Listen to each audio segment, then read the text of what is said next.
Welcome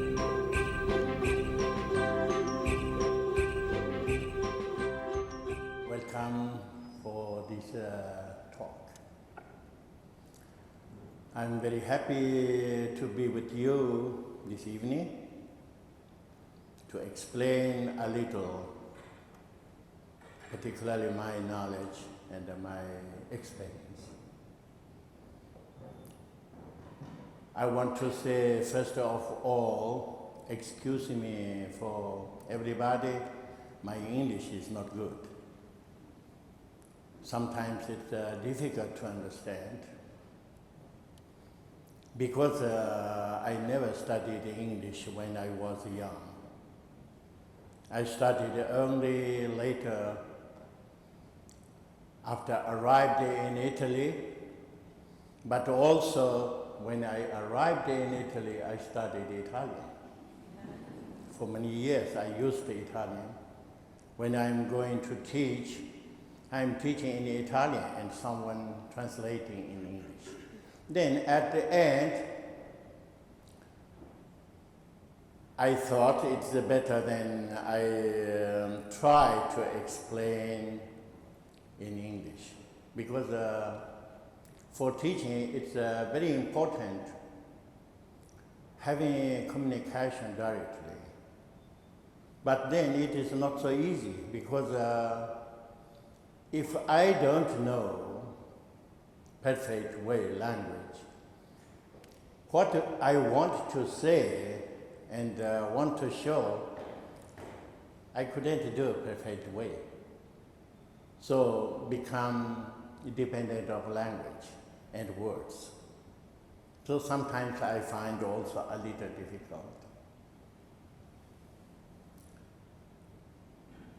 I want to explain a little more general way about the teaching.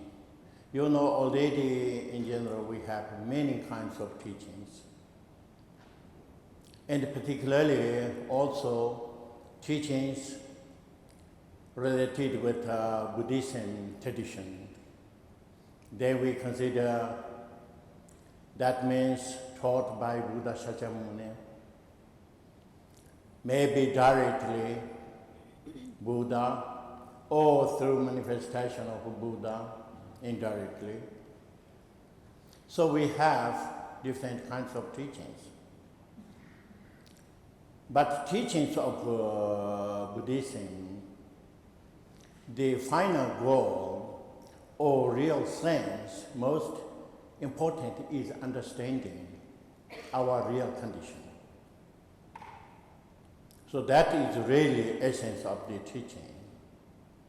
Sometimes we are learning teaching something like a more intellectual way, like a philosophy or academic study. That is also relative. But really, since the final goal of teaching is only make understand our real condition of individual. For example, when we are learning teaching, firstly, Buddhism teaching, then we go directly how taught Buddha, physical Buddha in India. The number one considered most important teaching, Buddha started with Four Noble Truths. That's very famous. If you learned just a little Buddhism, then first thing you learned that. So in these Four Noble Truths, first Noble Truth, Buddha, what presented is the noble truth of suffering.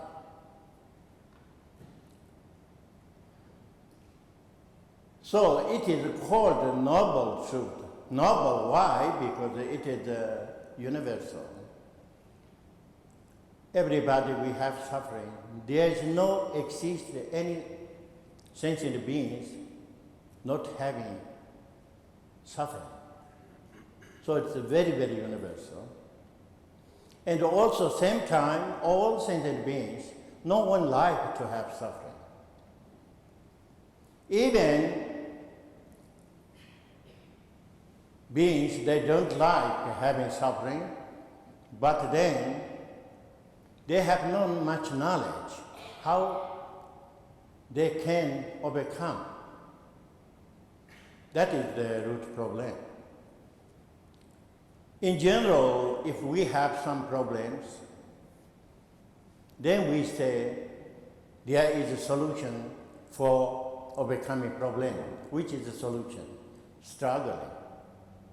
For that reason, many countries, many people, populations, when they have problems, then they are doing revolution. Revolution, they consider they are struggling with problem. And they consider we can win with this problem. But in a real sense, when we are doing revolution, then we are killing half of the population. Conclusion is only sacrifice so many people, and there is no much manifest benefit. So why? Because that is not solution. Even they consider a solution. Buddha, 2,500 years before, Buddha already explained that. But we are not noticing. We don't care very much that. Buddha explained there is suffering universal for all sentient beings, but that solution overcoming this problem is not struggling with suffering or problem, because problem is effect of a cause. There had been a cause. With this cause, we can learn for discovering which is the root of the problem. That is really function of effort, but not for struggling.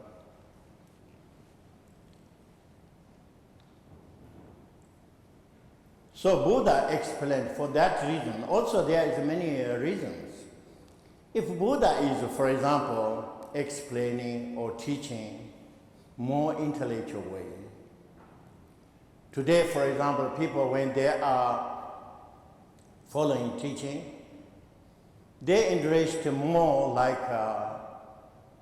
explaining something like a nature of mind. Then they feel, oh, it is very deep. It's something essence.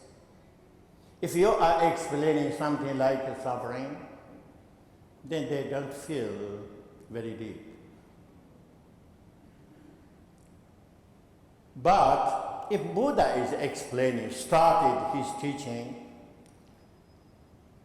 explaining like the nature of mind, then it is not so easy to communicate. Firstly, mostly people, they don't understand, because mind, nature of mind is not so easy to understand. Secondly, also many intellectual people, they don't agree with Buddha. There will be many manifesting, many arguments with Buddha. I agree with you or not. Because nature of a human being is very, very proud. We are thinking always, I know everything. I know very well. I am educated people. I have my idea, my philosophy. If we are going to listen some explanations, then we have already idea. I know everything my way. But only I want to listen if it corresponds or not. If there are something correspond with my idea, then saying, oh, it's interesting. If not, correspond, then having idea for arguing, discussing. That's our attitude. So of course, also Buddha can find many people that kind. Instead of them teaching Dharma, his teaching, then Buddha must do argument. That will be problem. But Buddha is going very concrete way. Suffering, it's the universal. If Buddha asking someone, do you understand what is suffering? Nobody can say, I don't understand. Do you like suffering? Nobody say, I like it. Do you like overcoming this problem? Everybody say, yes, I agree with you. So then Buddha has no problem. And the Buddha is starting with presenting our suffering, but same time also teaching suffering is an effort. If we don't want to have that suffering, we must discover which is the cause through this suffering. So that is very, very similar how we go to our doctor when we have some physical problems. And when we arrive to the doctor asks, what did you do yesterday? What you ate? Which kind of attitude you used? Doctor asks so many questions. Why? Because the doctor wants to understand which is the secondary causes for having that illness, that problem. Because problem is effort. So there had been a cause. Same way also teaching of Buddha is going that way. So when we discover there is a cause, then cause and the effort, that relationship is then famous in the teaching of Buddhism, also Indian, many Hinduism teaching, they call it karma. For many Westerners, they have not very much attitude for listening karma and that word of karma. And some people, they need to accept that with effort. And the people believe also karma means like rebirth, reincarnation, something like this. That is true. That is related with karma. But really karma, it doesn't mean only someone is having rebirth. Karma means cause and effect, that relationship. So karma, really meaning of karma is action. Because we are acting something, with this action, produce a potentiality for producing an effort. So that is what karma. In a real sense, all Westerners, they always accept karma. They know already karma, but not know that name in Sanskrit. If we are seeing a field, then we can understand how it is showing. Someone is becoming very powerful, bad action, manifesting bad action. Then at the end, that consequence, that person gets many difficulties. That is a kind of showing aspect of karma. So it's very easy to understand in the real sense karma. So principle is not you are only going in a name, but sense. So that if you are going a little deeper, developing, then there are also like rebirth, reincarnation, etc. Because there is a saying in Buddhism philosophy, how we discover like birth and death and rebirth, etc. Then related we are learning with our breathing. If we are using our breathing, inhaling and exhaling, inhaling and exhaling continually, that means we are living. We have life. When we are stopping that, then there is no life. So we understand logically, after inhaling, then what we do next? Exhaling. That is logical. After exhaling, what we should do? Inhaling. Otherwise, there is no continuation of life.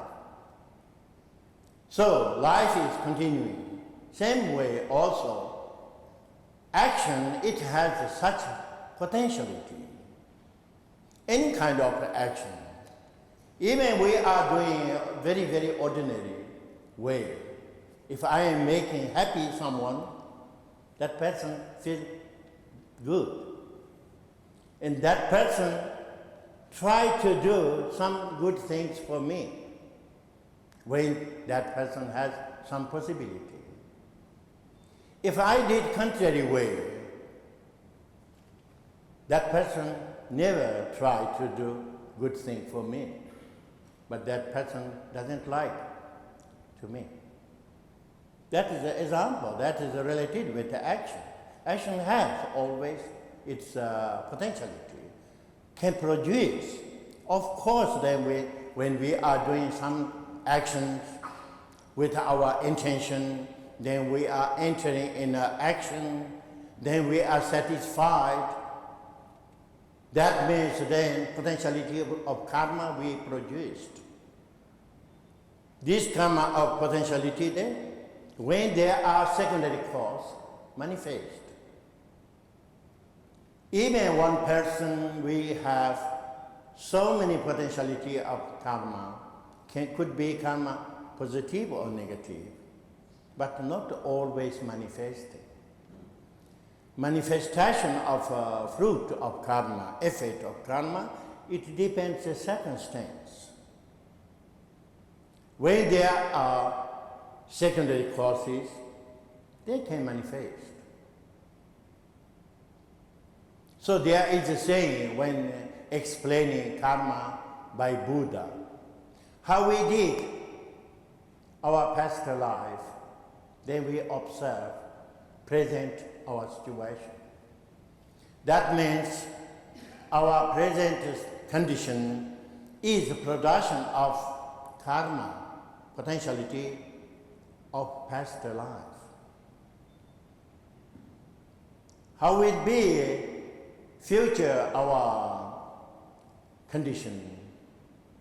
Then we observe actual our karma action.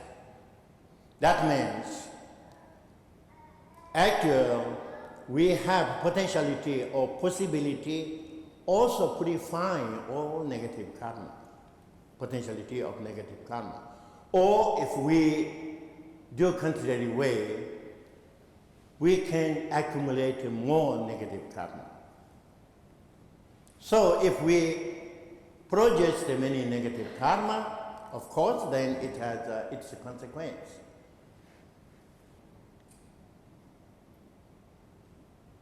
So that is how Buddha taught in a Sutra teaching. Sutra teaching, it means he's teaching more material level, physical level.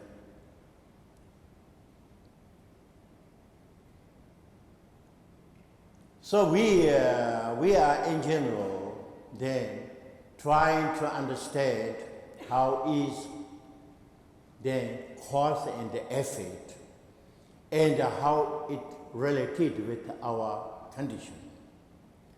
So this famous karma then come with first and second noble truth of Buddha. First is noble truth of suffering. Through suffering, discovering there is cause. So noble truth of the cause. Even we know there are good or bad causes, it is not sufficient if we are not stopping or increasing. If positive, we must increase. Negative, we must stop. So then we can have always consequence, good or bad. So in this case then, Buddha is explaining the third noble truth is a noble truth of cessation, stopping. How taught Buddha? Buddha taught, firstly, more public way. Most people, they can understand. It corresponds with their condition.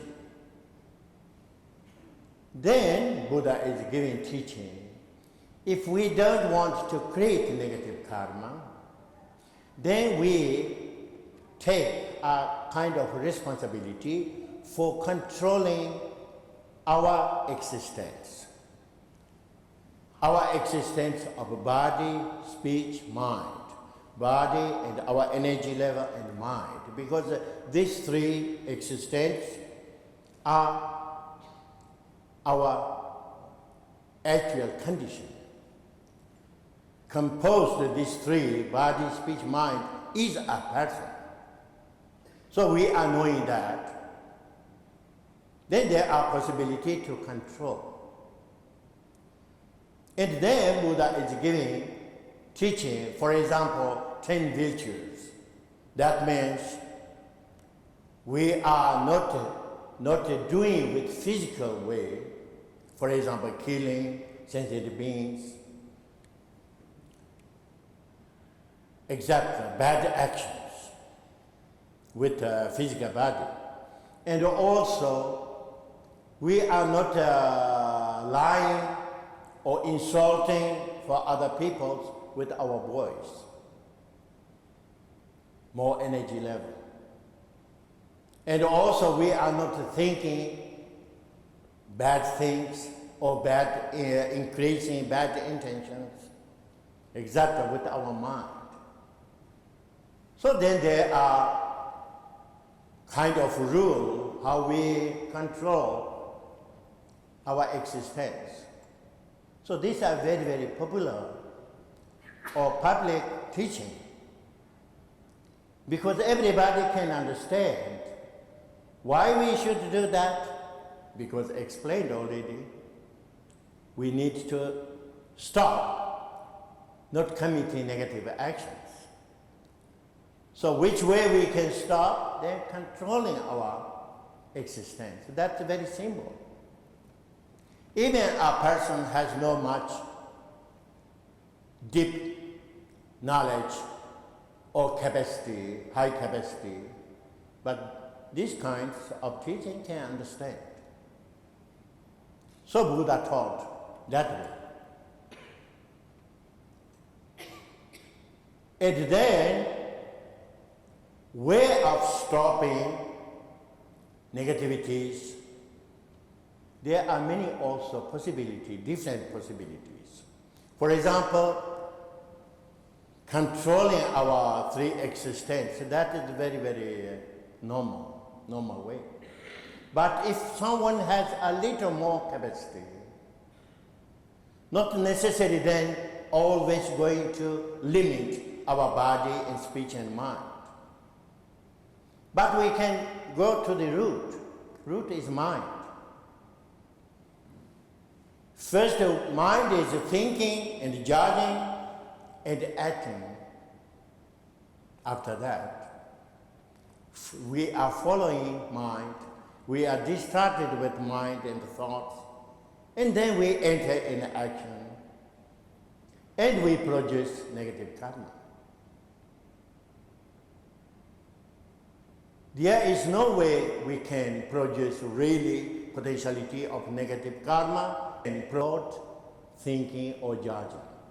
Always there is intention first. So if we have more capacity, then we can go on the route instead of limiting our existence. Always we are observing what we are thinking, which kind of intention we have.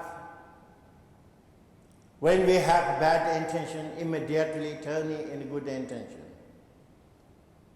Then there is no reason increasing that kind of bad action for producing bad negative karma. So this is the famous, like Mahayana principle.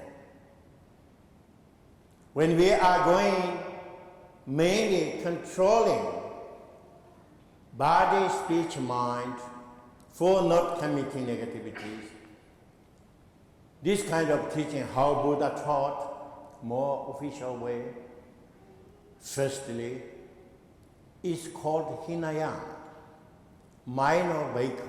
Vehicle, it means something like a path complete having realization. All name of vehicles, because vehicles we are traveling somewhere and we can reach somewhere. Same way also we are traveling with this method, teaching, we can reach on the liberation or realization. That is the sense of vehicles. So when we say Hinayana in Sanskrit, Yana it means vehicle, Hina it means minor.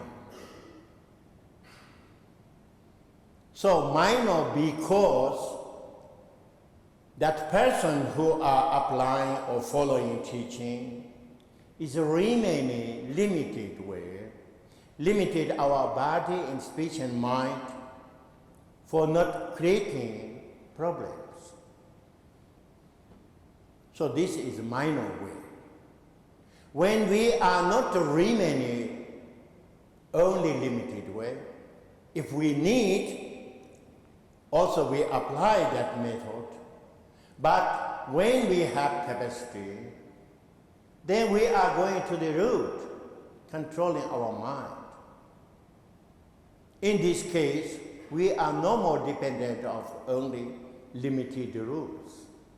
This is Mahayana, larger vehicle, because more open.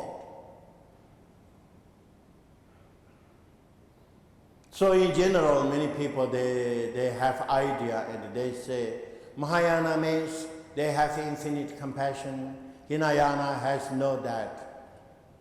That is not correct way. Because we couldn't say Hinayana practitioner, they have infinite compassion. They have also infinite compassion. But maybe applying compassion, way of applying is different. Because they are always remaining limited way. They couldn't go beyond that rule. Mahayana, they are more open. Principle of Mahayana is ready to help for others. That is principle of Mahayana.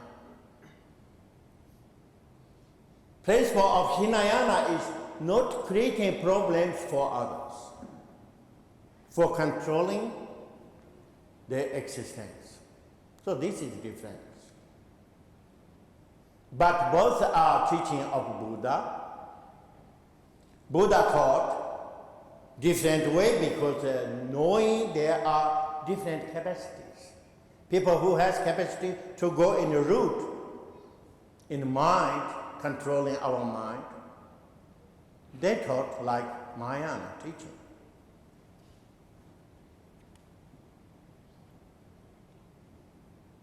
So this kind of teachings are called in in a Sanskrit language called Sutra teaching. Sutra is a Sanskrit language. Really, meaning of sutra means conclusion. Conclusion of an event. Because, for example,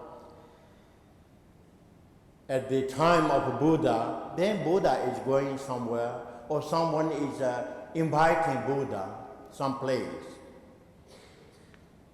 And then they are asking Buddha to teach some kind of teachings. Or Buddha is giving some teachings because there are some circumstances necessary to teach that kind of teaching. And then Buddha starts that teaching till the end. When finished that teaching, then everybody who attended to this teaching, they are satisfied.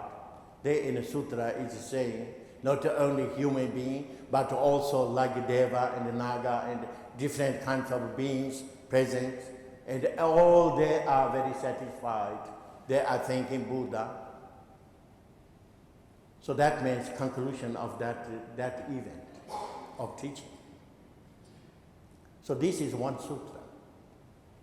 So then later some students of Buddha wrote down that day when Buddha went in Saranath, in example, or Rajgir, there was some king and people, they asked that teaching, and then Buddha taught like this, writing down everything, teaching of Buddha.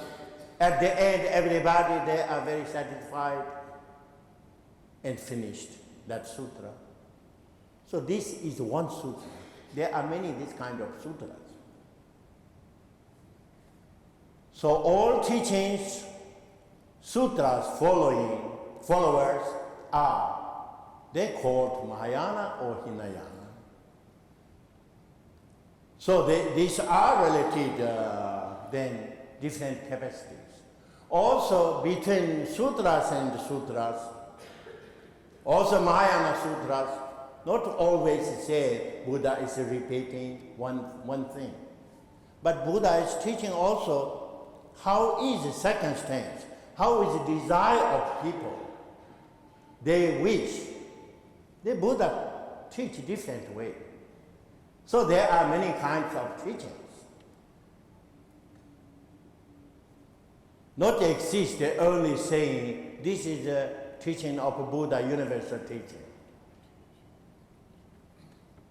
Buddha never decided a kind of teaching should be this way. But Buddha is going after situation of people, beings. Which kind of capacity they have, which kind of desire they have. After that, then teaching. So that's the reason we have so many kinds of teachings, even in sutra teaching. But then, teaching is not only sutra. There are many other teachings, like Tantrism style of teaching. Also, Buddha taught these teachings, but different way. Because condition of teachings are also related with our existence. More physical level, more energy level, and more mental level. If someone is speaking mental level, it means very, very high level or deeper knowledge. Not so easy to understand. Energy level still much more deeper and more complicated than physical level. Physical is easier. If we are seeing someone coming, we recognize that person if we know. Immediately we recognize who is coming. Why? Because we are seeing physical body.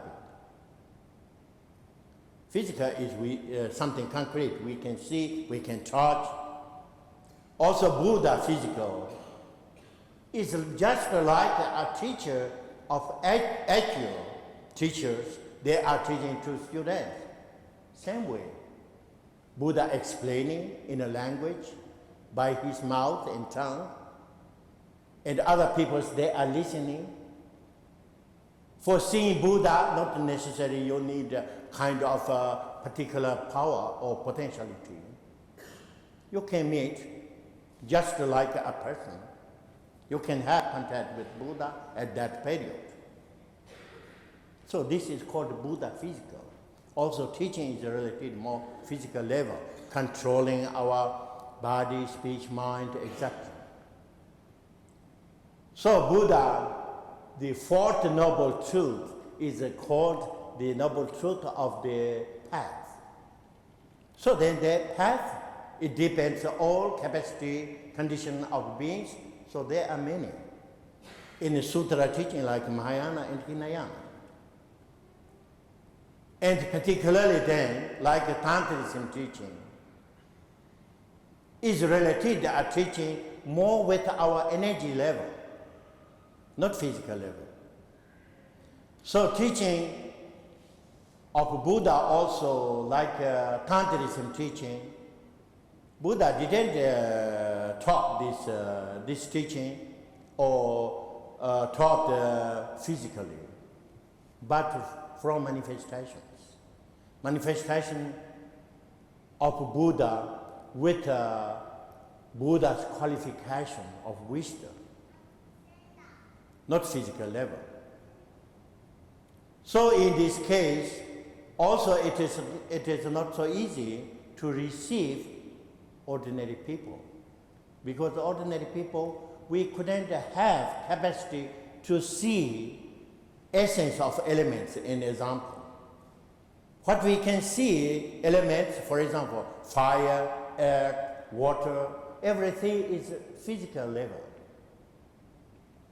We have physical body, production of 5 elements. So if we need something, this kind of elements, also we need physical level. If I feel very thirsty, then I need a glass of water. But really physical water, I need to drink. And I overcome that thirsty. If I don't need physical water, only essence of water, something like a light, 5 colors. In this case, water in the Tantrism represents like a white color. And I'm thinking only drinking white color and overcome thirsty. That means I have such a realization. Not ordinary way. Something like I'm walking on a desert, there is no water, I'm almost dying. Then I'm doing a kind of a visualization of drinking white light. Maybe I'm doing breathing, integrated with the white light, and I overcome, I have no problem. That means I have such realization. Same way also in the Tantrism teaching, famous practice of tummo, inner heat. There are many yogis like a history of Milarepa. They are living in the snow in the winter time. They don't need clothes. Why? Because they have such realization of inner heat. So inner heat, how develop? Doing visualization, concentration of the energy of fire. So we have already that essence of element. So basically with this, then we do visualization, and we realize that when we have such realization, then we don't need also clothes. We can have that kind of realization. That is also realization in example. So if we have such realization or increased, developed our clarity, maybe then we can see also manifestations through essence of elements. Otherwise we couldn't see, we couldn't have contact. So if we have no contact, we have no that capacity, how we can receive also that kind of teaching through manifestation. So you see, Sutra teaching like Mahayana and Hinayana both, characteristic, this teaching is called the path of renunciation, renouncing cause of negativities. Like Tantrism teaching is related more our energy level, it's not called the path of renunciation. There is nothing to renounce. They are not renouncing, but they are transforming. Because in the Tantrism there are more knowledge, understanding of our energy level. Our energy is part of our real condition, a real origin, our condition. For example, in the Sutra we say our real condition is emptiness, shunyata, very famous. But in Tantrism, then not only emptiness, but that emptiness having infinite potentiality. If emptiness without potentiality has no sense. So this is knowledge of Tantrism. So that potentiality of like emotions or like wisdoms is a unique potentiality. There is no different potentialities. But manifesting that energy, way of manifesting is different. There are possibility to manifest pure dimension like Mandala in a dimension and like deities, or manifesting ordinary life, samsaric condition. So that is called the pure vision and the impure vision. But both the impure vision and the pure vision, root is the same nature. For that reason, in the Tantrism principle is a path is a transformation, transform. So this is characteristic of energy level. Way of transforming is giving example in the Tantrism teaching. Like a nature of gold. If there is gold, gold is always valuable. But way of manifesting form or shape, etc. of gold can be different. It is related with circumstance. If we are making with a gold very nice statue of Buddha, then people, they put this statue on the altar. Maybe they offer flowers. People, faithful people, they are praying to this statue. They are paying respect. They consider something important because there is a golden Buddha. But one day that golden Buddha is transforming, like during Cultural Revolution. They are making something else. For example, that gold, statue of gold, can make a very elegant plaque, for example, or ashtray, putting on a table of conference, very elegant way. But then, gold, nature of gold never changed, same gold. But now form is changed. Nobody paying respect. Nobody offer flower. but they put dirties inside, like cigarette. So now function is different. Same way when we are in a samsara, in our ordinary condition, then we have no recognition very much how is our real condition. Then something like ashtray, we have impure vision. When we have pure vision, then it has such value. But nature is not changed.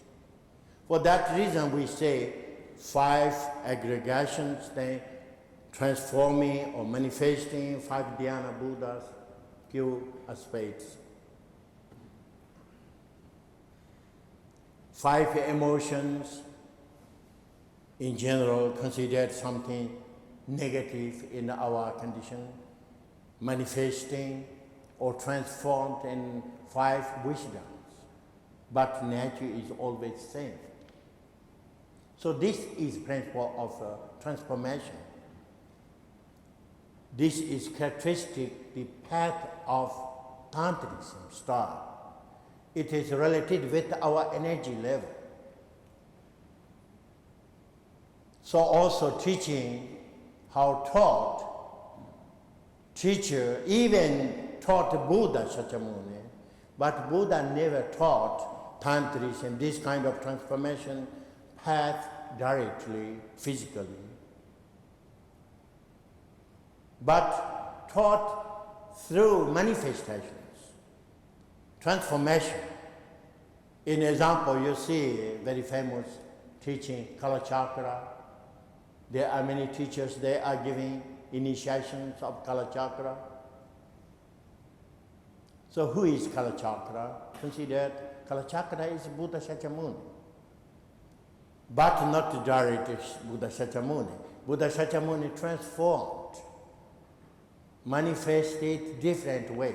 Kala Chakra in a figure, if you look, then there are male and female union. Buddha Shakyamuni is monk. A monk cannot be union male and female. That's the country. But when you transformed, another dimension, another way of seeing, there is no problem. In a transformation, we have 3 aspects in general. Maybe you can see in a Tantrism figures, in general called Tantrism arts,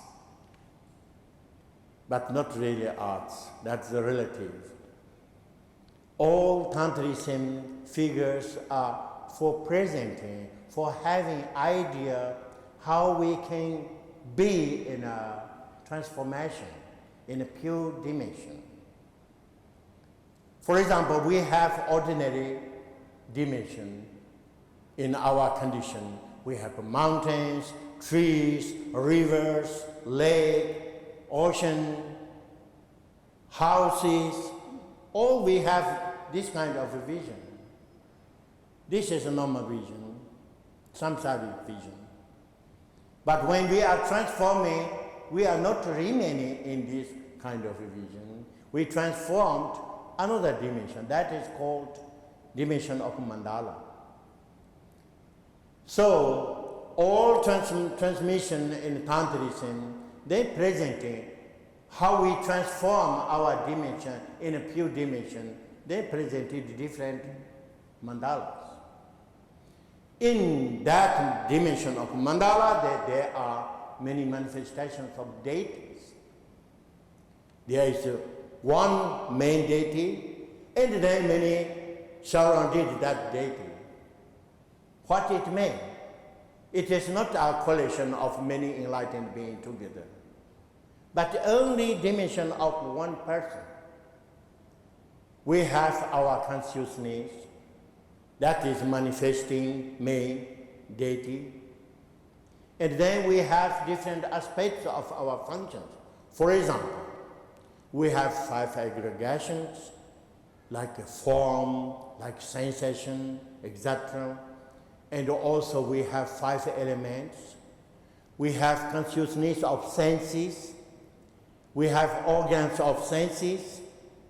We have object of senses, contact with our senses, with objects.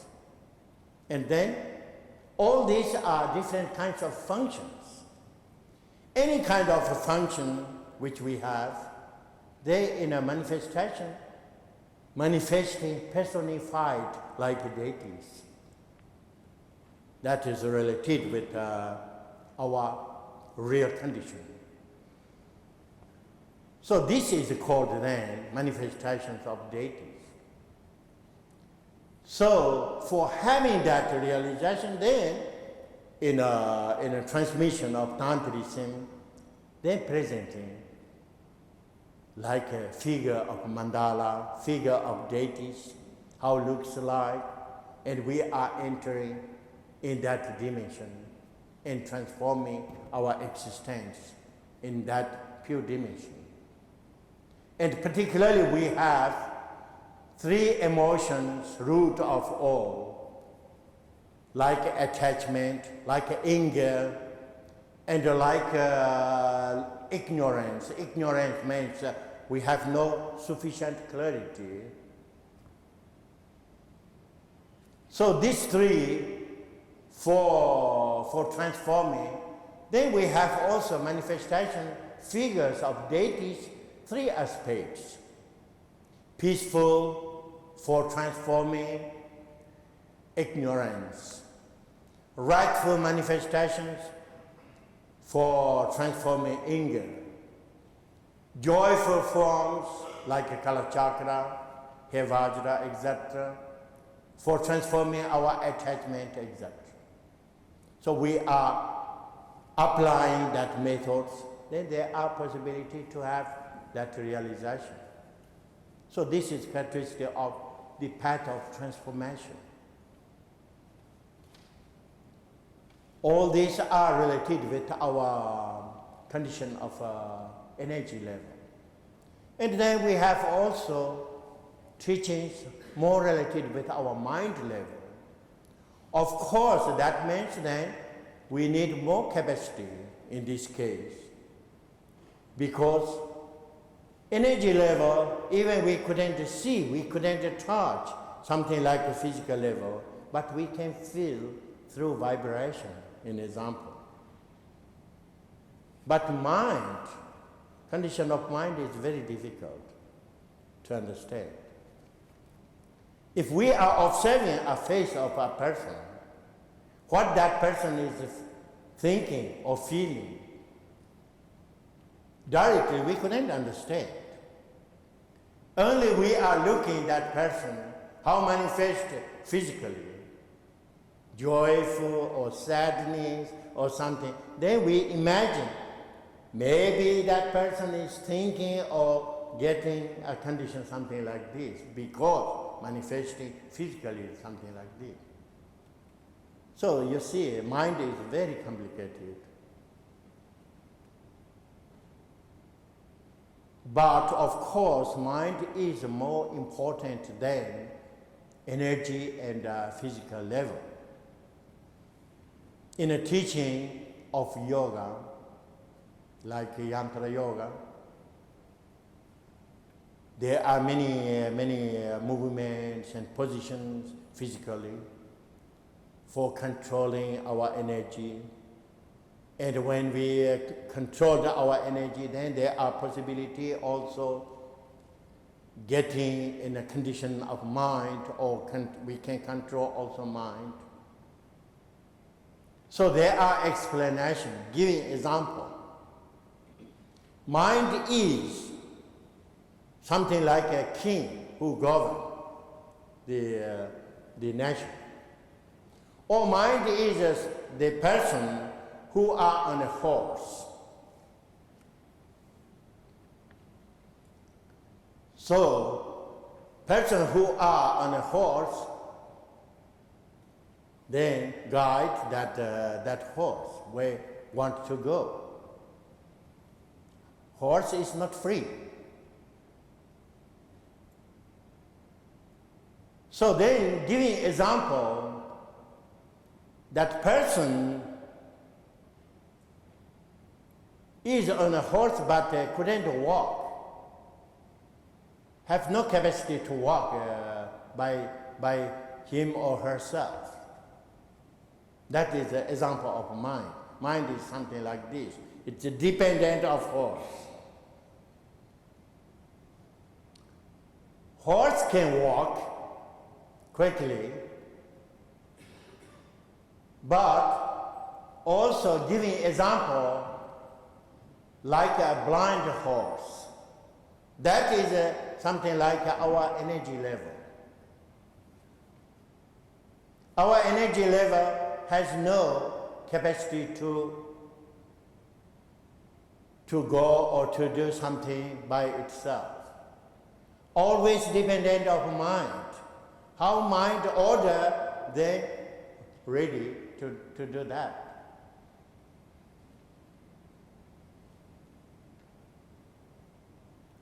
So, for example, if we are controlling that horse, then that person cannot go anywhere. Same way, if we are controlling our energy level, then we can control mind. Sometimes it is not so easy to control directly only energy level, because energy is also dependent of a body, physical body. So then basically we need to do like positions, movements for controlling energy. And when we control the energy, then there are possibility to control our mind. So mind is dependent of energy, energy is dependent of physical body. This is our condition in general. So in a real sense, the mind is most important.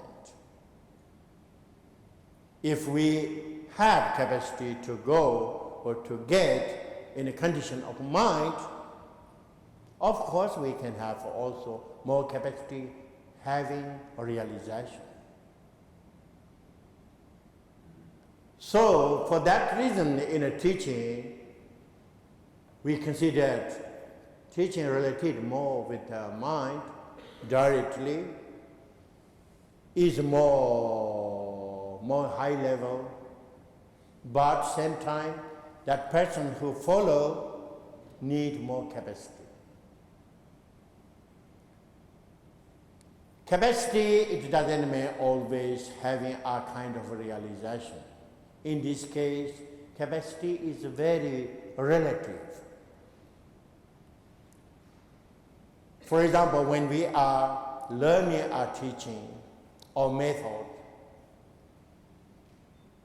then if we understand what teacher is explaining, which is the sense of teaching, etc., that means we have such capacity. But sometimes people, even they are listening, they don't invest very much. And not really seriously listening, that means missing capacity. Or what teacher is explaining you don't understand with language, with some kinds of words, etc. Also, they're missing capacity. If there is no communication perfect way, teacher and student also missing capacity. So capacity is relative. It depends very much our circumstance. Not only capacity, we say something like we did a kind of analysis saying this capacity and that capacity decided. Not like that. It depends. For example, ordinary people in my country, for example in Tibet, people are very, very faithful for the teaching. They have really very strong devotions to the teaching. But many people, they don't understand what is really teaching. They have no idea. They consider follow teaching, it means they need to have only devotion. And going to the teacher for receiving blessing. When they receive a blessing, then they think, okay, I received teaching. But with blessing, no one can realize. Teaching means you are following, listening, and then you are applying that path. Then you can have realization. Not passively. Some people, they consider also, consider it depends quality of teacher.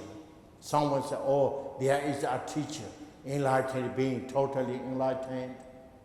If you go to the teacher gives you a kind of a blessing and you can have realization. This idea is very, very passive. Some people, they feel a little kind of vibration. Then they say, oh, this teacher is very, very powerful. When I arrived there and being there, I felt very vibration. That considered a kind of a blessing. Blessing is not really also a vibration. Vibration you can have sometimes, even you are saying something, wonderful things, colorful things, etc. You can have also vibration. Sometimes you can see some teachers performing some ceremonies, ritual, fantastic. You can feel vibration. But when you are coming out from that room or that hall, not changed anything. You are always same. So that is not my point. That is the only idea of passive. Passive is not sufficient for following teaching. That means missing capacity. That is all. Also, there is a saying Buddha when teaching in a Sutra teaching. You see, Buddha is total realized being. Buddha has infinite potentiality, wisdom. Buddha has infinite compassion. Buddha is omniscience. Buddha knows very well sufferance of all sentient beings. Buddha has infinite compassion for all sentient beings. But Buddha couldn't make enlightened all sentient beings. Buddha said, I give you the path. But realization depends on you. Buddha never said, your realization depends on me. We couldn't find any teacher better than Buddha. Not exist. That means then we must follow teaching. Teacher gives you teaching. Teacher showing you which is the method, how you can have realization. And then you are following that and applying, and you can have realization. That is a unique way.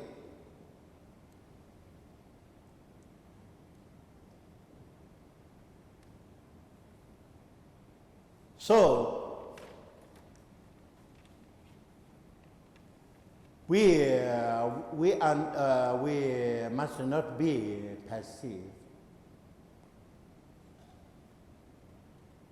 We need to follow teaching. For example, many people who has very, very devotion to the teaching in my country, they come to see and they ask only blessing, but never ask, teach me the path. Even we try to explain, they don't listen.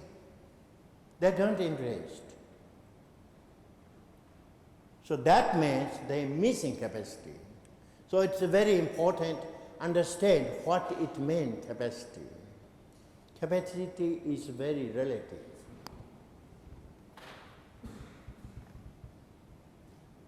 If really a teacher, serious teacher, giving teaching, always a teacher try to make understand student. Which way that student discover a real condition of his or herself. That is the aim of teaching. So if student, people who follow, doesn't know to learn that way, then teacher has not much capacity to help them.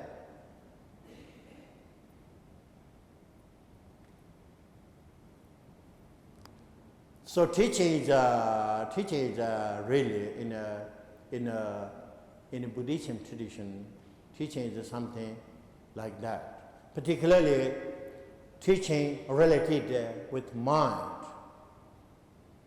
What I teach in general is called Dzogchen teaching.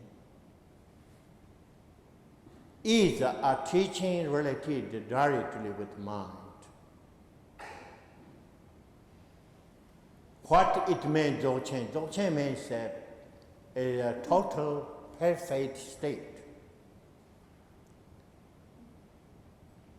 That is the name of real our condition of individual, everybody. Dzogchen is not somewhere else. Dzogchen is not name of or title of a book or teaching or tradition. Dzogchen is our real condition. So teaching of Dzogchen is for discovering that method. So teacher teach that. So it's also characteristic. Its path system is not the path of renunciation. To following Dzogchen teaching, you don't need anything renounce. It is not transformation like Tantrism system, because there's nothing to transform. Transform, it means you have idea, there is impure vision condition, and there is pure vision. And from impure vision, you are transforming into pure vision. Then we are working that way. Dzogchen teaching is going directly from mind to its real nature. Then there's nothing to transform. Then we can have idea. If we don't transform anything, then what we do, for example, we have impure vision, samsaric vision. In general, with samsaric vision, we are distorting, then we have many problems. We are then accumulating negative karmas. But that is not problem of visions. In a Tantrism teaching, also in teachers of Mahamudra, the final goal of Tantrism teaching, many teachers, they're giving advice to their students, saying problem is not visions, but problem is our attachment. Not outside, but inside. So that is then related with Dzogchen teaching principle. So Dzogchen teaching, the path characteristic is called the path of self-liberation. not path of transformation, not path of renunciation, self-liberation. What it means, self-liberation? Self-liberation, it doesn't mean we need to have such a kind of antidote for self-liberating.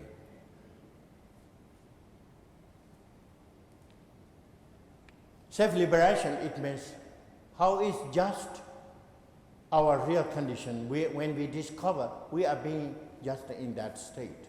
That is already liberation state.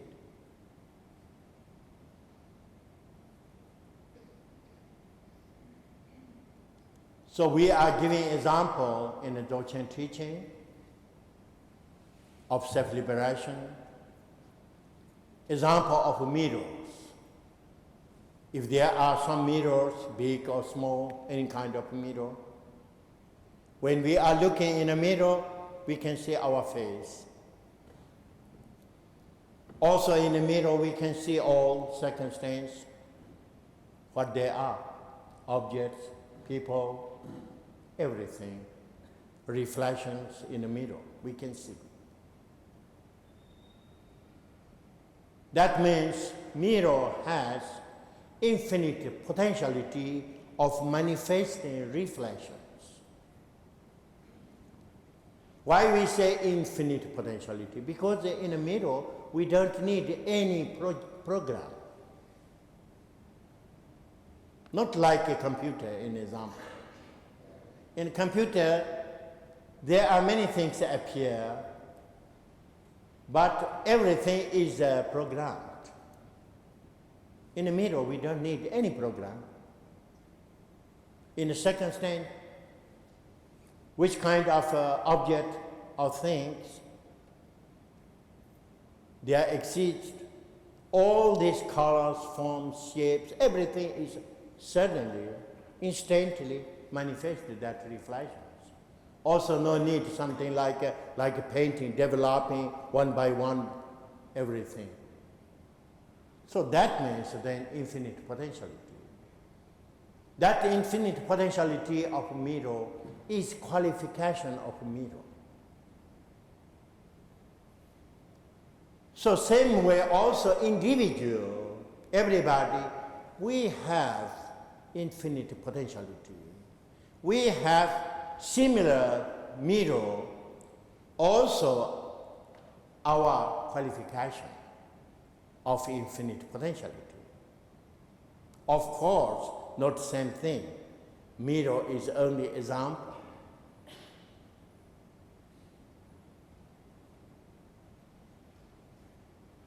So you see in the mirror when you manifest an object, that object what reflect in the mirror and that reflection in the mirror are interdependent. If there is no that object in the mirror, there is no reflections. Same way also, we are living in a dualism vision in general. We have 6 senses. With our eyes, when open eyes, we can see everything, good or bad. With our ears, we can hear all kinds of sounds. With nose, we smell. At the end, with our mind, we are thinking all phenomena, everything. We are thinking, judging.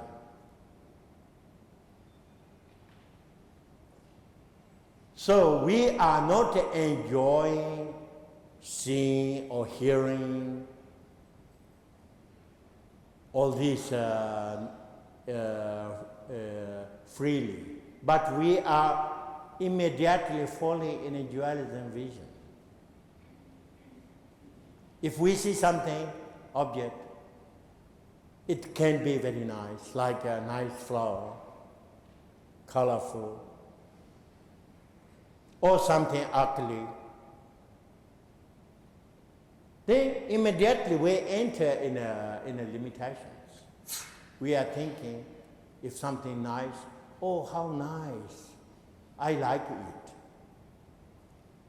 If something ugly, we are thinking, oh, I don't like it. Don't like it means we are refusing, rejecting. If we are not succeed, rejecting, then arise our anger.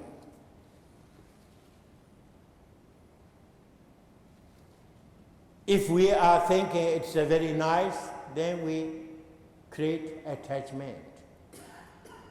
That means I want, I like it. Also, if I am not succeed to have that, then struggling, arise all different kinds of emotions. So this is our problems. So we are not really being in our real condition of our potentiality. Immediately we are falling in that kind of dualism vision. With the teaching knowledge, we are learning how we can be in our real condition. And firstly, how we discover that. After discovering how we can be in that state, then if we are being really in that state, then we are free, becoming free. We are no more dependent of dualism vision. All our functions of mind, thoughts, our concepts, everything is something like a reflection. It is not necessary we reject or accepting, but we are knowing, we are enjoying. Knowing this is qualification of our real condition. So this is called self-liberation. Only with the idea, it is not so difficult to understand. Not only self-liberation, also transformation. Can understand easily. But practical way, being in that kind of knowledge, understanding, then you need to learn, you need to receive teaching, methods, applying, and becoming familiar with that. They maybe become easier, but not sufficient only having idea. Only idea, it doesn't work.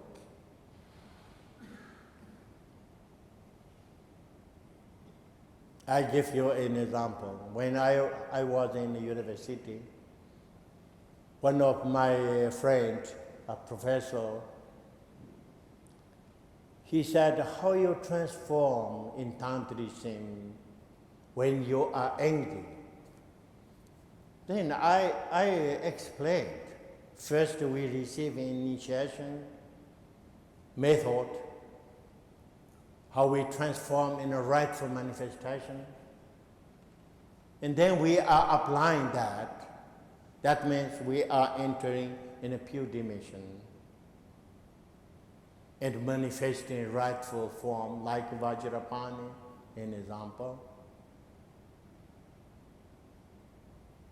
So then we can transform our anger.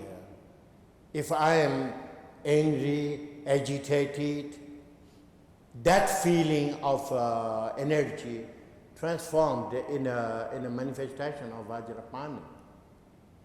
So I explained something like this. He understood. He said, oh, interesting. Then after a few days, I met him again. And he said, I understood what you said, how transform, but I used it and it doesn't work. Then I said, you understood only 2 days ago. Of course it doesn't work, but I used to all my life, still it is difficult. That's true. If you are trained, applying, maybe then it works.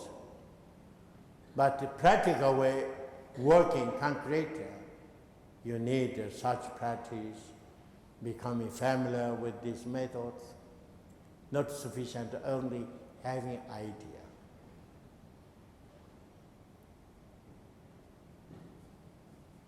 And like a Dzogchen teaching, then we say our real condition is Dzogchen. That is beyond explanation, beyond the form, color, etc. Such explained also in a Tantrism system, our real nature of Vajra is beyond explanation, etc. Same way also in Sutra teaching, Prajna Paramita, the real condition. Also it's beyond explanation, etc. If there is no possibility to explain, how can understand them? How can get in that knowledge?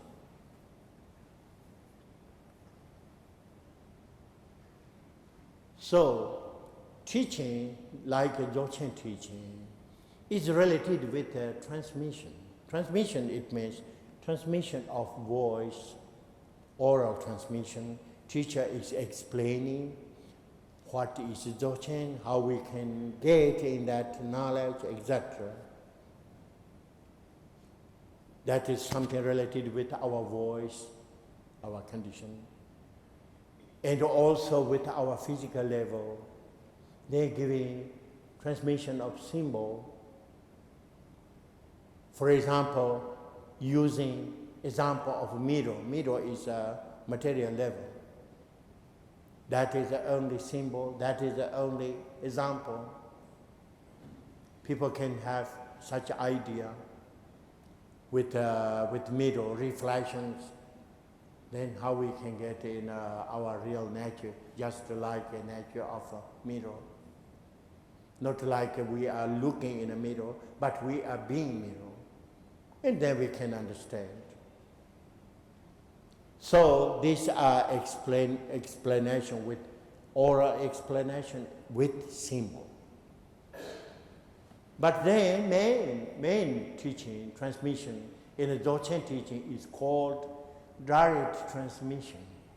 Direct transmission, it doesn't mean we are doing a kind of a magic. Or some people, they are thinking teacher can do something strange way, having that knowledge. Not that way. Teacher is explaining orally to the student. There are possibility to have that knowledge through our experiences. Because experiences are the way for knowing everything in general, not only Dzogchen teaching. If we observe in our life what we learned, everything we learned with experiences. For example, we know fire is hot. If we touch fire, we can have problem. But why we know that? We did experience. If we never did experience, only someone saying fire is hot, heat, we can have such idea, but we don't believe. In life, we learned everything. For example, when we say sweet, if you never had experience of sweet in your life, how you can understand how it looks like sweet? There's no way. But now when we say sweet, you know how it looks like sweet. You don't need to study philosophy or books, etc. You know immediately. Why? Because you have experience. Also, I say sweet of chocolate. sweet of sugar, I can do a kind of list. When you are listening, you can understand also different kinds of sweets because you have experiences. So experiences are very, very important. So also experiences, there are three main experiences related with our existence, body, our energy level, and the mind. Experiences with our physical body is a sensation. If someone gives you a punch, you feel pain. That is something concrete. That is something related with physical level. Also, when we are using dress, for example, we need very nice silk or something, then we feel very, very nice physically. That's the experience with physical body. And also we can have experience related more our energy level. That is called experience of clarity. There exist different kinds. In general, when we are learning like Tantrism style of teaching, experience of clarity is explaining only like our visions, different kinds of visions, pure visions, colorful visions, etc. But in a real sense, when we are learning in the Dzogchen teaching, clarity is everything. What we see in general, we have experience with through our six senses, having contact, everything. Not necessary to be only color, can be also with sound, also like smell. It's part of clarity. These are also experiences. And also we have experience of mind. That is mainly experience of emptiness, famous shunyata. How we do when we are doing practice, like meditation, then being in a state of shunyata. Many practitioners, they are remaining long time in this one-pointed way, in this state of shunyata. This is also experience. But in a Dzogchen teaching then, something very, very considered important is distinguishing which is experience, and through experience, what we discover, our real nature. So experience our method. And with this method, then we discover. So in this case, then there are many teachings, methods, learning one by one, applying, sometimes applying teacher and students together. Sometimes then teacher is explaining, giving such instructions, and then also students, they apply and they discover. So these are characteristics of Dzogchen teaching. So in a Dzogchen teaching, it is not so very important if you are calling that state is Dzogchen or not. Not that is main point. Names are relative. Titles are relative. Everything is relative. Really important thing is essence knowledge. If you have such capacity, and also teacher introduce like a Dzogchen way, even not using a single word of Dzogchen, only Speaking Dharma, for example, Dharma you know already, in a teaching of Buddha is called Dharma. Only using name of Dharma you can have knowledge. You can get in a state of Dzogchen. Even you are not using Dharma, any kind of name, if you get in a state of Dzogchen, that is fine. So it is not dependent of name and title. So really, that means then Dzogchen is nothing else than our real condition. Our real condition has no name, beyond name. So relatively we can call different names. Also when we are learning in a list of name of Dzogchen teaching, there are so many names, not only one. Something related more with Sutra teaching. Also state of Dzogchen is called the essence of bodhicitta, an example. Bodhicitta is something very essential of Mahayana Buddhism.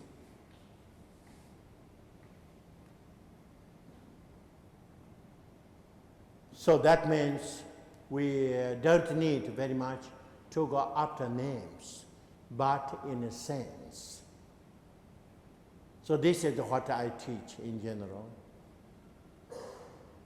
I teach this teaching because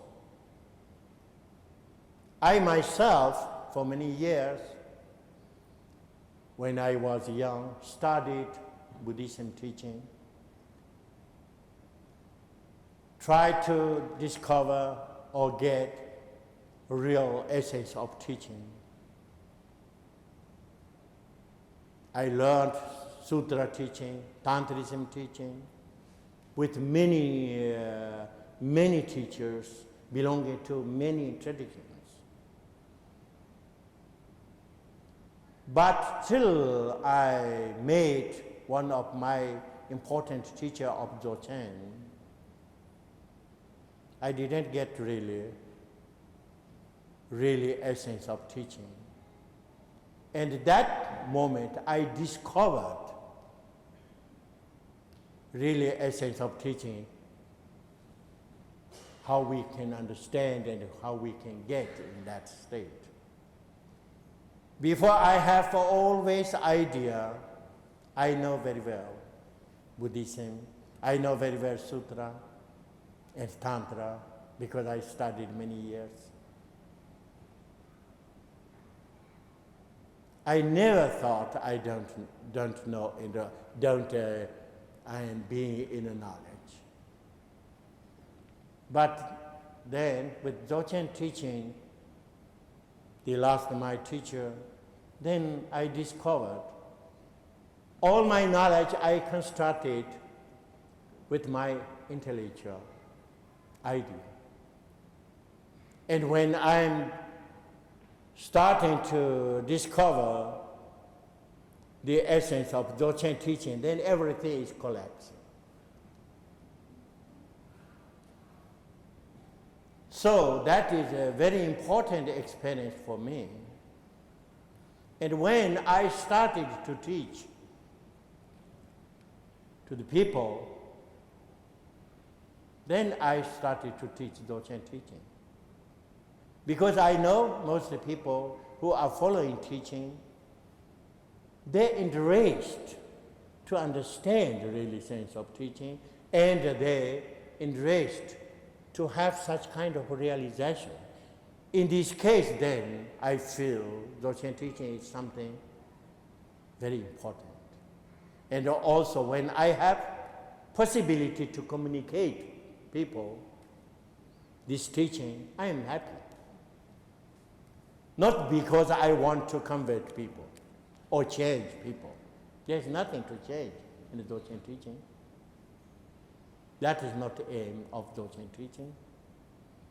But only helping people, knowing they are interested So in this case, people know how get in the essence. That means they try to discover their real condition. Principle of Dzogchen teaching is not we are believing, saying, oh, Buddha said this, we believe. Why? Because Buddha is enlightened being. Not that is principle. Or we say we have a very strong devotion to the Buddha, faith to the Buddha, we must believe that. Not that is principle. We can go that way, but always false, not real. If we can start something like this, faith, believer, etc., today we can increase, we can develop everything, but tomorrow we can change. Because we not really are being in the knowledge.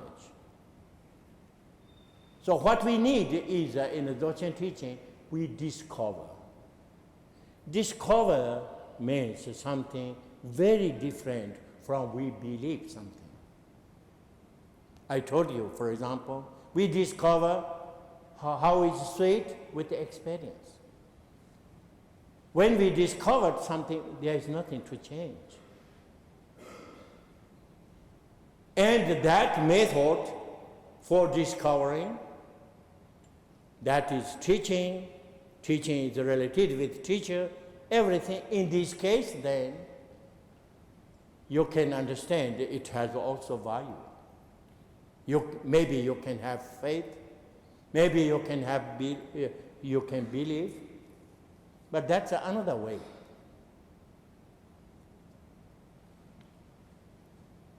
So these are more or less information, what it means Dzogchen teaching, and why I teach Dzogchen teaching. Of course, some people, when they are asking me, please explain something like a teaching of Sutra and Tantra, of course then I do. Any kind of people request, I try to do that, make happy people. But I know main point is we are getting in the essence of teaching. Also, we are knowing how is the second stage, situation of Westerners, not only Westerners, but modern society. We have not much possibility, something to do like in the ancient time. Even we need to do some complicated practices, ceremonies, ritual things. We know how is our life. Life is busy, making money. If we don't make money, we couldn't live. Everybody, we have family. Not like we are being like a Yogi Milarepa.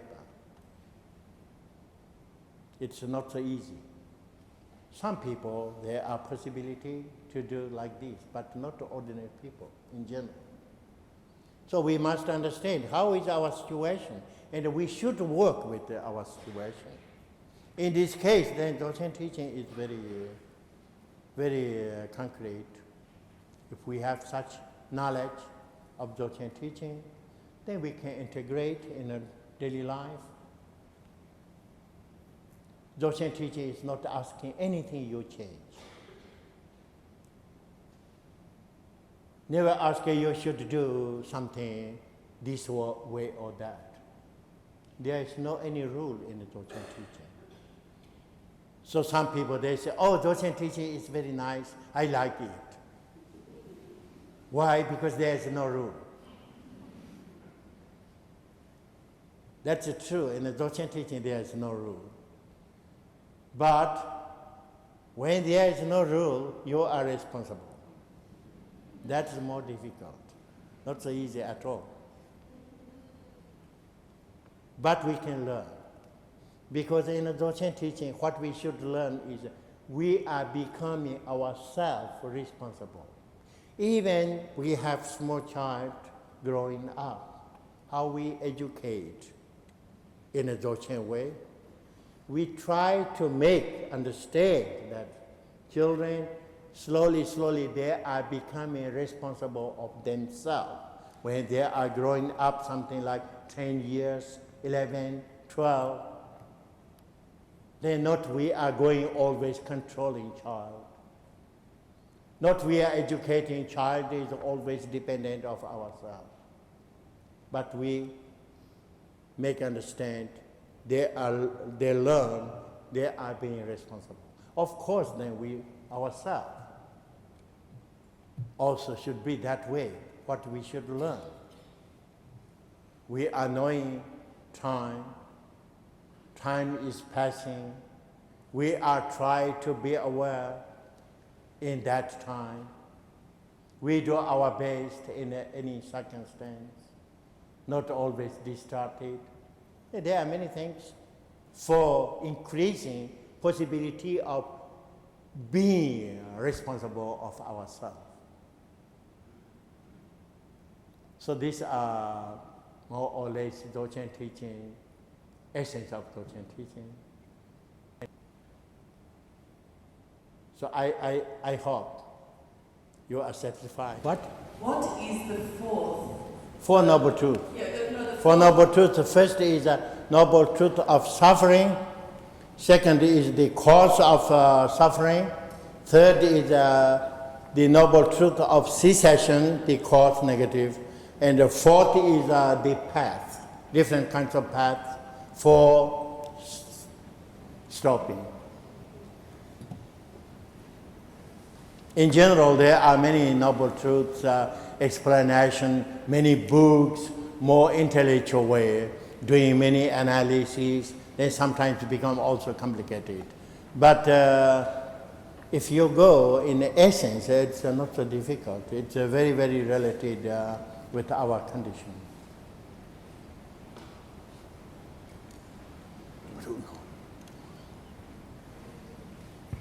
How does one know they have the capacity to do Dzogchen? So capacity, you can understand you have capacity or not when you are following Dzogchen teaching. Principle is not you are going to the teacher, for example, saying, "Teacher, please tell me I have capacity or not."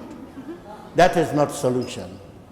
If you really meet a good teacher, serious teacher, then that teacher tell you, then you listen, you follow Dzogchen teaching, and if you understand, that means you have capacity. If you have manifesting something, problems, then we try to discover which is problem, and maybe teacher gave you some methods for overcoming that problem. This is the solution. If you meet a teacher not very serious, then it depends on you. If you are a very important person, or you are very rich people, then maybe teachers say, "Oh, you have capacity. Please come."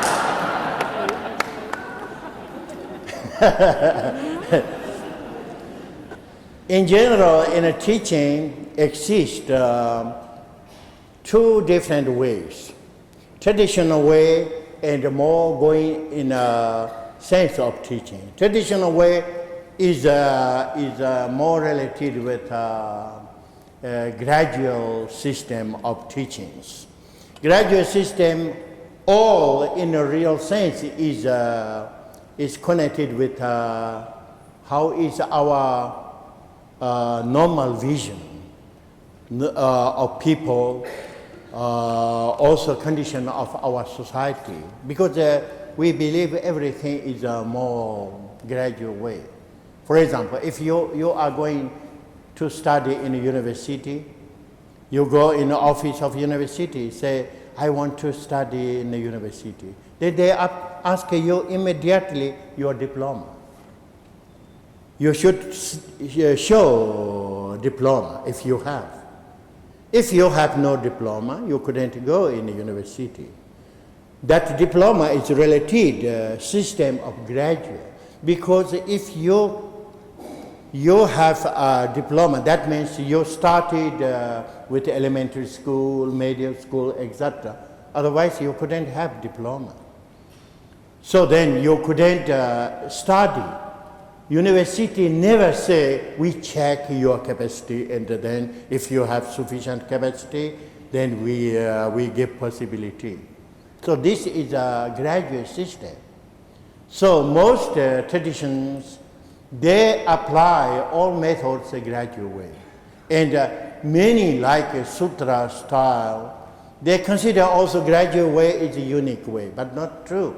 In a teaching, like a Tantrism teaching, like a Sutra teaching, like a Dzogchen teaching, there is always also non-gradual way.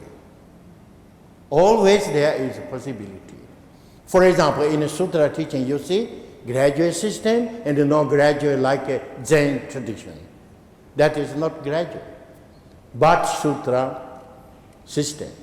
In Tantrism also, there are Anuttara Tantra, higher Tantra in general, all traditions of schools they apply. But same time also in a tradition of Nimapa, ancient tradition, the teaching of Guru Padmasambhava, there is called Anu Yoga. Anu Yoga system is non-gradual.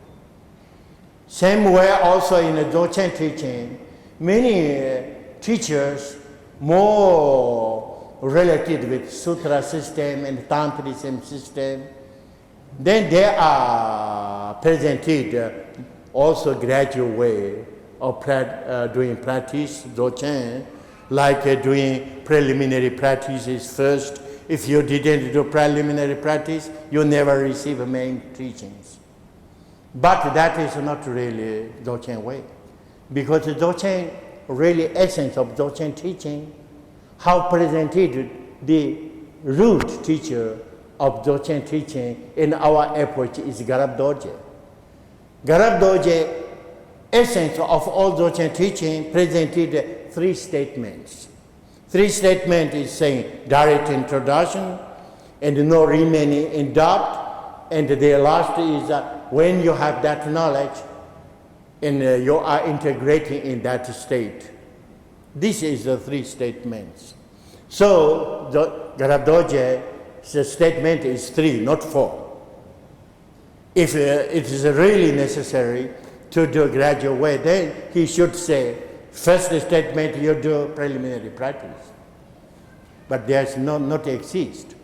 So we can understand if there is possibility, capacity or not, only following teaching, then manifest. If you couldn't understand what teacher is communicating, or when we do direct transmission with the experiences you couldn't get, that means you have some problems, some obstacles.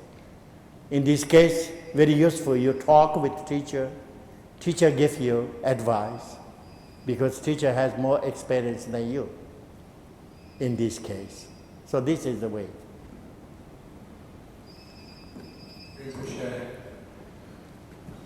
Rules. Yeah, I think you said that. Yeah. I'm sure you don't mean that one should. Dzogchen teaching has any rule. Rule of Dzogchen teaching is becoming awareness ourselves and being responsible of ourselves. So that means when we are following Dzogchen teaching, we try to be aware in any circumstance, not distorted. If we have not that capacity, if it is necessary, we follow a rule of Hinayana, rule of Mahayana, or Tantrism. It doesn't matter. Any kind of rule we can follow because we have no that sufficient capacity of governing oneself. till we have that capacity, we do our best, because in the Dzogchen teaching there is no any limitations for not applying this or that, this is the Dzogchen way or not. We are free. The case like given that we, Yeah. most of us have taken precepts at certain times and we are bound by the Vinaya. Surely that involves following certain rules, a formula, ethical conduct, for example. In Buddhism, you may? Yes, Geshe-la, in terms of precepts and the Vinaya. Yeah, Vinaya is a sutra. I am speaking Dzogchen.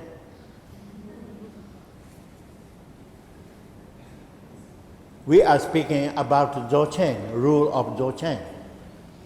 I am saying if you have no capacity to control by yourself, not only Dzogchen, but also in Mahayana, for example, we are controlling everything with our intention. If we have no that capacity, of course, then we can apply Vinaya rules. But we are not dependent like a Hinayana style. Hinayana, if you are following, you must receive a vow and you must follow that. That is a Hinayana system. In a Dzogchen principle is not that. Dzogchen principle is our responsibility is we are learning how we can be responsible. If we couldn't be, then we do our best, which is necessary. So it's a form of increasing self-awareness. Huh? It's a form of increasing self-awareness. Yeah. I didn't understand. What you said? It's a form of increasing self-awareness. Yes, she's agreeing with you, I think. Increasing self-awareness. Yeah. Yeah, increasing awareness, yeah. Yeah. So that is a practice, no? When we have many kinds of practice, if we have a kind of base of knowledge, then that base of knowledge, it doesn't mean we are realized totally. So then we increase with many kind of practices day after day.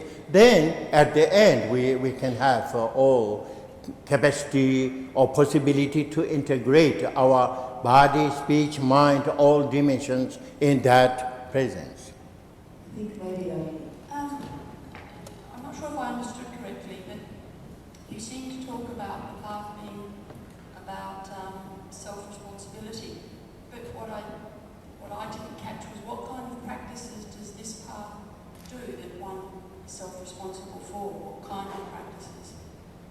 Oh, there are many kinds of practices in the Dzogchen teaching.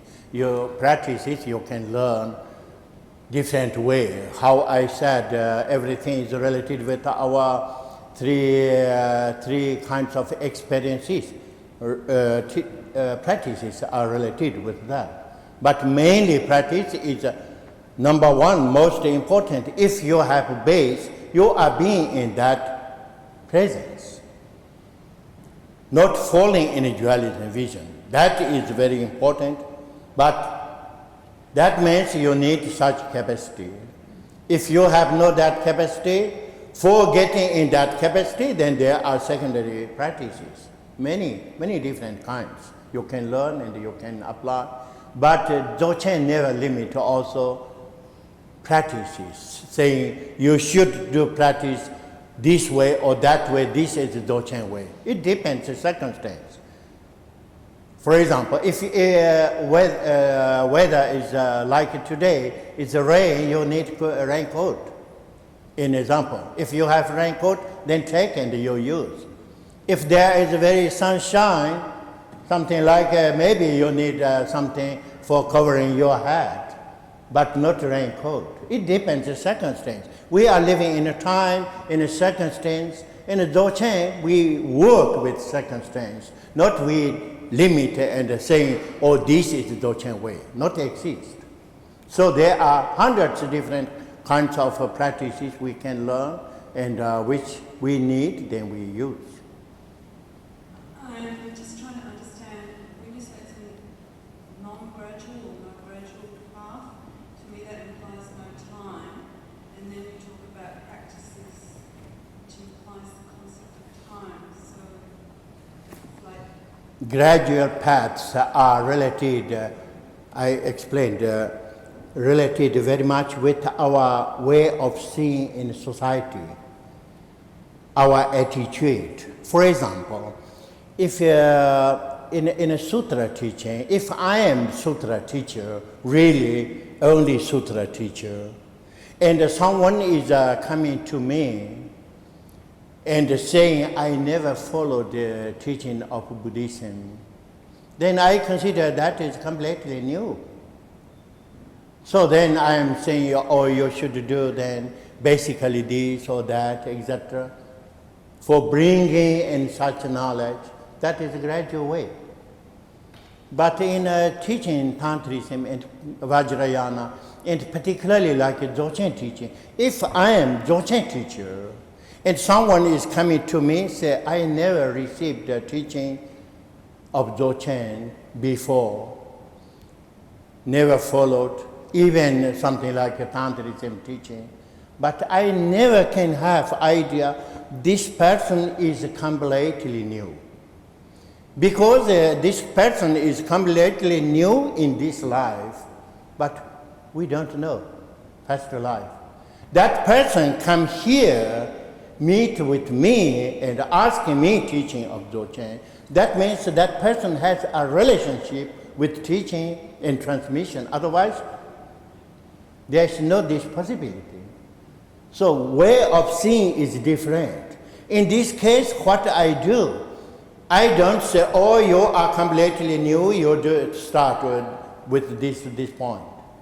But I try communicate. Maybe when I communicate main point of teaching, non-gradual way, but directly, maybe that person wake up. It is possible. Then you don't need to spend a long time.